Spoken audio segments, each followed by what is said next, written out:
is Nola Pender, and I created the health promotion model. I first wanted to say thank you for allowing me to speak at this nursing theory conference. I do apologize that I cannot be there in person due to prior responsibilities. Today, I wanted to discuss my health promotion model theory from beginning to end, starting with myself and give you a little background about who I am and where I came from. Like I said, I'm Nola Pender, and I created the health promotion model. I grew up in Lansing, Michigan, to two wonderful parents as an only child. I knew as a little girl that I wanted to be a nurse. My first patients were my dolls. I gave them their medicines, and I listened to their heart, and I just took great care of them. As a teenager, I volunteered for the Red Cross at a local hospital. I took care of patients, answered call lights, and I just made the patients comfortable. I absolutely loved my volunteer work. That's when I knew for sure that I wanted to pursue my nursing career. So I received my diploma nursing degree from West Suburban Hospital, School of Nursing in Oak Park, Illinois. I went on to receive my bachelor's degree from Michigan State University in 1964. I worked on a med-surg floor as a staff nurse and a charge nurse, caring for adult patients and pediatric patients. I absolutely loved my job. I loved taking care of patients. And that's when I knew that I wanted to continue my education to continue to help patients. So I went to school at Michigan State for my master's, and while working on my master's, I worked as an educator at Mercy School of Nursing in Lansing. I graduated in 1965 with my master's. My husband Al, who is one of my biggest supporters, biggest fans, encouraged me to continue my education with doctoral studies. So I went to Northwestern University in Illinois for my doctoral study. I double majored in education and psychology. I explored behavioral sciences, and I was very excited about research theory and theory development. While working closely with Dr. Beverly McElmurray, her works influenced me and sparked my interest in health and wellness because her works focused on health as a core concept. So during my research and doctoral studies, an idea came to me, and I thought, patients should benefit from the latest scientific discoveries in the care that nurses provide. So I spent the next 8 years after graduating in 1969 reading about health, wellness, self-actualization, and adaptation. During my research, I encountered several works of several different great people, and only a few influenced the theory that I wanted to develop. I encountered the interesting work of Howard Dunn in The High Level of Wellness. His work is a very important influence to me because he defines actualizing human potential as a part of health.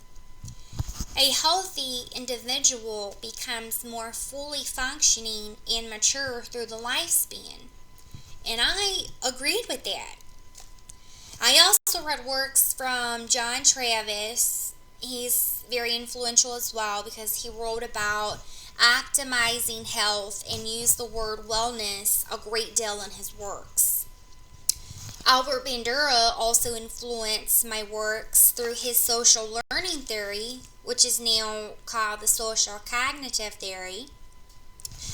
And I was very intrigued by this theory because it focuses on how our thoughts, behaviors, and environment ultimately affect the lifestyle and how we carry on our daily lives. I was also influenced by the expectancy value theory, and that is that people engage in positive behaviors because they feel they will have positive outcomes. And I really believe that because that's how I felt. While thinking about all of these works that I had read about and everything that I had researched and studied, I decided that I wanted to bring a positive approach to the health-seeking behavior. So I structured and developed the health promotion model. And I published my first book in 1982. It was named Health Promotion in Nursing Practice. I wanted to improve patients' quality of life by the prevention of problems and the promotion of healthy behaviors. This middle range theory aids in identifying important influences nurses need to address in counseling individuals of all ages regarding adoption of healthy lifestyles, providing guidance to nurses in their patient education and counseling activities. Situation, environment, and personal influences impact behavior. People's feelings affect health-seeking behaviors. This middle range theory that I developed has 5 key concepts that are very important in the theory. They are person, health, nursing, environment, and illness. This theory defines person as a biophysical organism shaped by environment, but also seeks to create an environment in which human potential can be fully expressed. Individual characteristics and life experiences shape behaviors. This theory defines health as the actualization of human potential through goal-directed behavior, self-care, and relationships with others, with necessary adjustments made to maintain relative environments. The definition of nursing is to collaborate amongst patients, families, and communities to create the best conditions for the expression of optimal health and high level of well-being. Environment is defined as social, cultural, and physical context in which life unfolds, and it can be manipulated by the individual to create a context of cues and facilitators for health-enhancing behaviors. And illness is defined as discrete events in life that can hinder or facilitate the patient's continuing quest for health. These definitions are very important and need to be understood to understand the assumptions of my theory, which are people attempt to create optimal living conditions, people have the ability to complete a self-assessment and know their strengths, people value growth and seek to regulate behavior, people interact and transform their environment, nurses and other health professions are an integral part of the community. And lastly, people have the ability to change their behavior as necessary. In regards to the definitions and assumptions of my theory, the reality of life is competing demands and preferences derail health behaviors. So as nurses, we need to make a commitment with our patients and make a realistic plan to develop a health behavior that our patients are interested in. So my intention of this model is to be used for individual and family counseling. And my main purpose for this health promotion model is to assist nurses in understanding the major determinants of health behaviors as a basis for behavioral counseling to promote healthy lifestyles. At Northern Illinois University, I conducted 4 interrelated studies with great research colleagues, too many to name, testing the health promotion model. The results have modified the model, and for that I am very thankful. At the University of Michigan, I was the director for Center of Research, and with the help of several colleagues, too many to name, we researched the health promotion model in children and adolescents, while at Northern we focused on adults.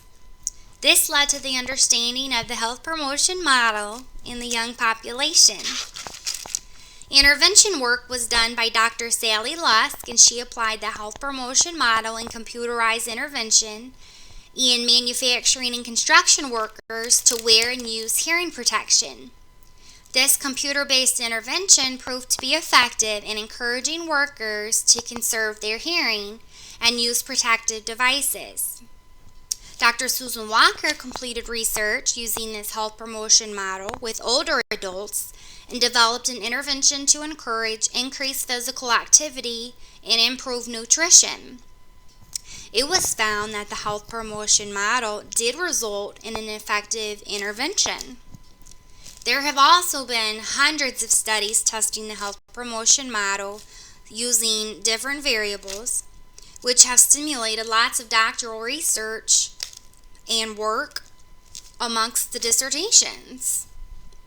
Using the health promotion model in regard to practice, nurses have used the health promotion model to develop protocols, patient education, and counseling in several different settings such as schools, industry, wellness clinics, and nurse practitioner clinics.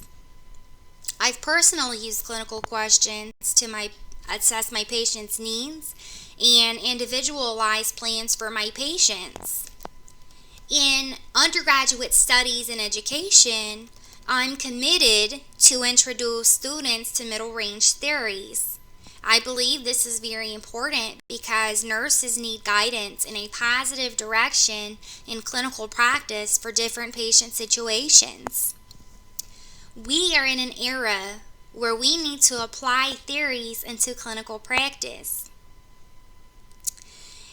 We need to apply these theories in clinical practice to provide the best evidence-based care to patients. The health promotion model is a middle-range theory that provides students and nurses a template for patient education and counseling on health behaviors. I hope that research will continue regarding the health promotion model using different interventions, and I hope using different populations as well will continue to be studied. This has been the overview of the health promotion model, and I again am Nola Pender, and I am super grateful for you allowing me to speak at your annual Nursing Theory Conference. Best wishes and God bless.